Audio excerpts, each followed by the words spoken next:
Number 1. Diverse definitions. What does an attractive person look like? Do they have long or short hair?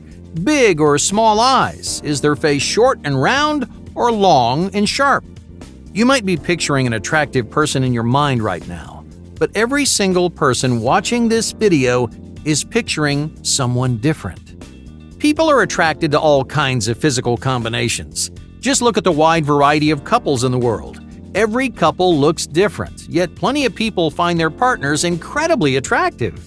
There are scientific studies that have measured and generalized an attractive ideal. They've created 3D projections that blend together the most attractive traits on average. This projection might represent our society's definition of what physical attraction looks like, but the individual spectrum is much larger. In other words, people are attracted to all kinds of specific things, and there's no guarantee that one feature will be attractive or unattractive every time you see it. You could see the same facial feature on two different people. On one person, it's a knockout, and on the other, it does nothing for you. That's just the way attraction works.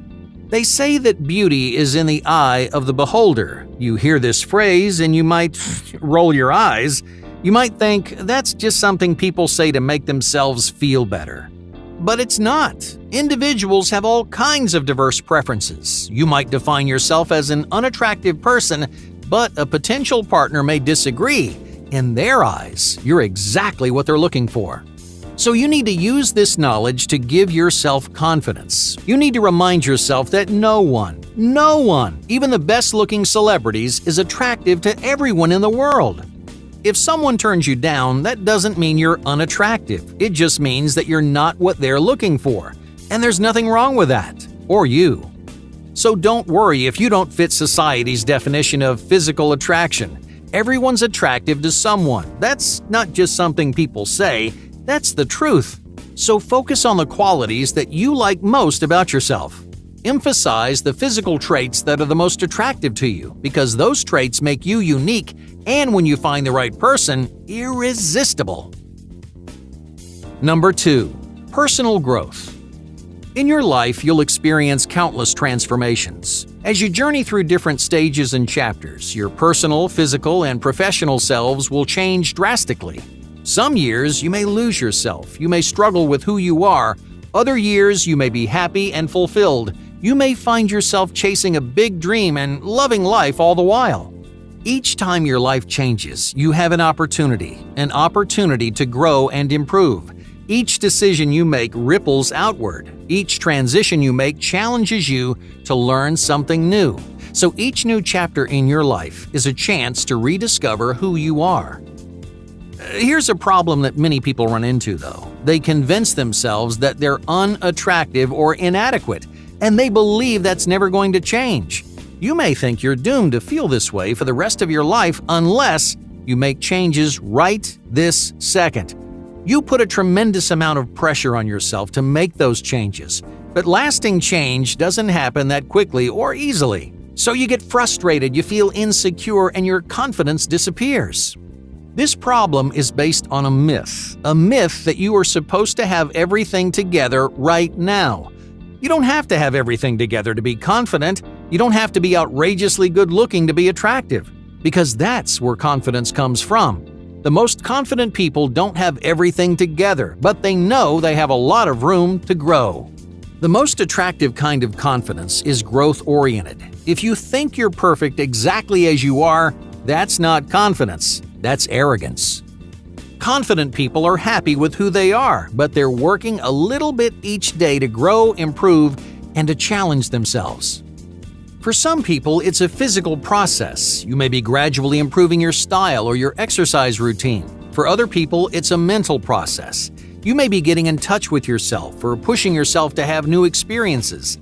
You know you're a work in progress, but everyone is a work in progress. Confident people are happy with themselves, flaws and all. And that confidence makes them inspiring and attractive to the people they meet. So find confidence in your missing pieces. You may not have everything together yet. You may have a long list of things you want to improve on, but so does everyone else. Own your failures and grow with confidence, because there's a world full of people who want to grow alongside you. Number 3. Vulnerable confidence. How can you tell if someone is confident? Most of the time, you overestimate how confident people really are. If that person's doing something you wouldn't do, then you assume they're brimming with confidence. Take dancing, for example. You may be afraid of stepping on the dance floor, so when you see people dancing, you assume they're more confident. But that's not necessarily true.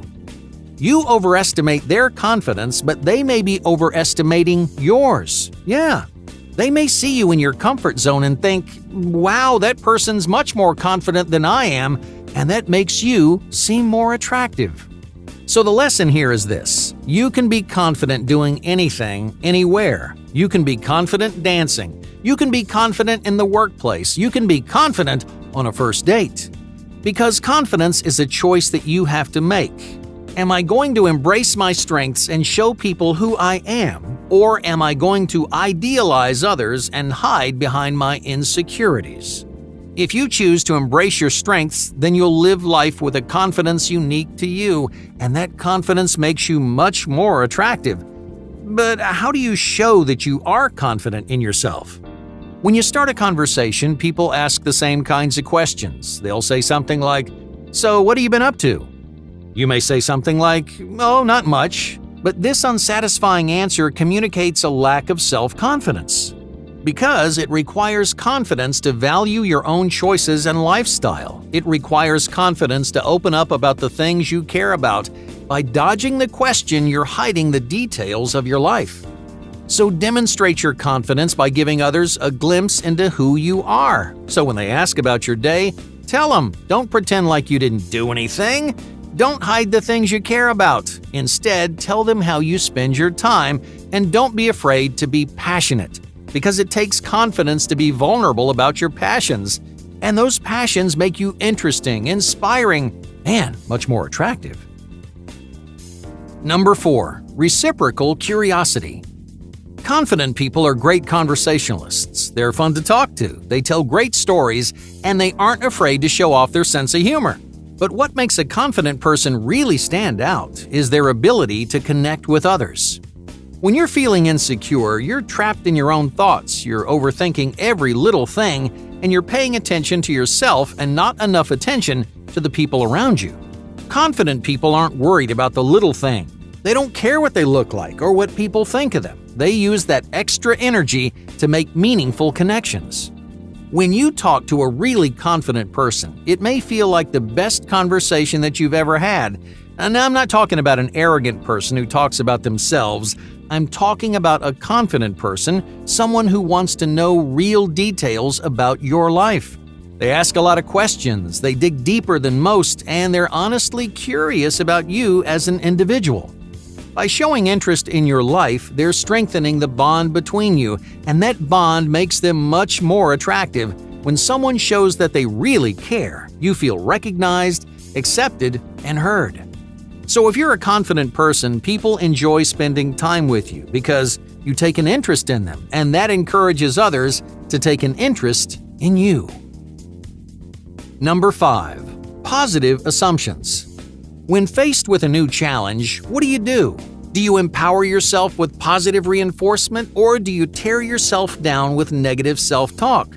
If you don't think you're an attractive person, you may be struggling with self-deprecating thoughts. You start every conversation assuming you'll get rejected. You enter every opportunity assuming you're going to fail.